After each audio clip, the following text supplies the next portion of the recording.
So let's talk about anxiety in the mind. Sometimes feelings bring about thoughts. Sometimes thoughts bring about feelings, and sometimes it's hard to figure out which comes first.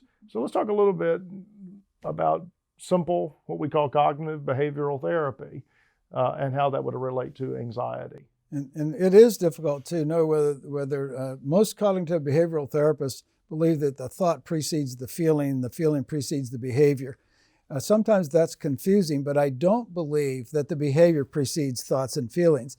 And I've had a lot of folks who've come in and try to say, no, it just happened. I couldn't help it. My body just hit the person or grabbed the person. Never. It doesn't work that way. And you have to dispel that lie that they tell themselves.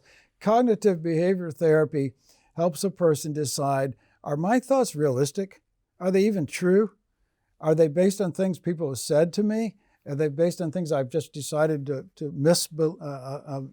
have a belief that isn't based on reality? And does it lead to a behavior that's destructive?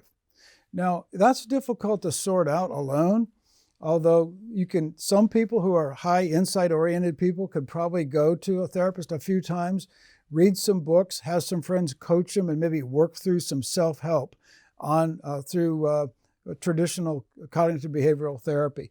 But don't shortchange yourself. Take the time to go to it's sort of the gold standard for therapy these days, is that it's important what you think. That's going to drive your feelings and your behaviors. And to take it to the extreme, if you went to a prison and interviewed 100 inmates, there are certain people in there that are just bad people. They do bad things because they don't have any part of them that says not to. But there's an awful lot of people behind bars today. If they would have thought and evaluated their thought, which would have stopped the feeling, which would have stopped the behavior, they would be free. Thinking about your thinking. It's another skill. You got to think about your emotions to be able to identify them, self-awareness, thinking about thinking. Some conceptions, some thoughts that precede or that help, that actually fuel anxiety, some that come to mind: end of the world. Right. This is going to be the end of the world. Extremes, it's like extremes in emotion also bring extremes in thoughts, and those extreme thoughts sometimes bring about extreme emotions. So maybe you can write off, just in your mind, what are some of the thoughts that are often needed, that we need to refute? Like some panic disorder, you've gone to the doctor, he says, you are not dying. Mm-hmm. You have no medical condition that we can find that will bring about an early death. So when you have a panic disorder, one of the first things you got to tell yourself is, I am not dying, right. To start the process of bringing you down. Well, an example that comes to my mind would be, let's say a person grew up in a childhood family where divorce occurred once or twice. And let's say they've even had a failed relationship or two during their dating years or in a first marriage. And now they're in a second marriage, and their wife is going to spend time with a girlfriend, or she's going to a Christian women's retreat, and you're not sure who else is there. And you might have a unrealistic thought that, oh no, am I losing this wife? Because my mom walked out on my dad, two moms walked out on my dad, and my 4 girlfriends walked. You might have that panic, that anxious thought that isn't based on reality.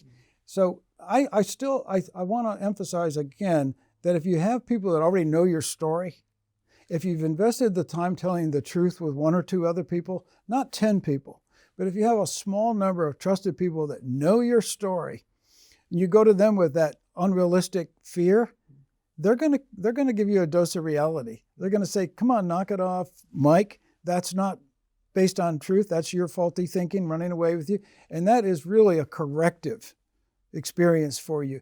But you don't have that available. And by the way, you'll provide that same thing for those other guys.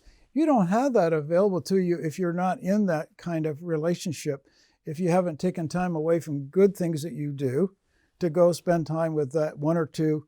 For males, it's got to be male. For women, it's got to be a female. And it's investment in mutuality, which gets into the self-help part of it, correcting your thoughts to prevent your destructive behaviors. And clearly, I mean, at the heart of Christianity, renewing your mind, not being conformed to this world, be transformed. And any thoughts that this problem is insurmountable. Right. Well, I thought Jesus rose from the dead, or this is we have no hope anymore, and this is going to be the end of all things. Is that what Christianity actually has to say? I mean, even recently with coronavirus and political upheaval and I hear people, what I call stinking thinking, coming out, and then they're anxious as they can be. And the question sometimes you have to ask is, what you're saying right now, is it true? Right. Is it true? And is it true based upon, and of all people, to speak the truth to themselves, it ought to be Christians. Right. And we actually have a litmus for truth, especially in regard to these,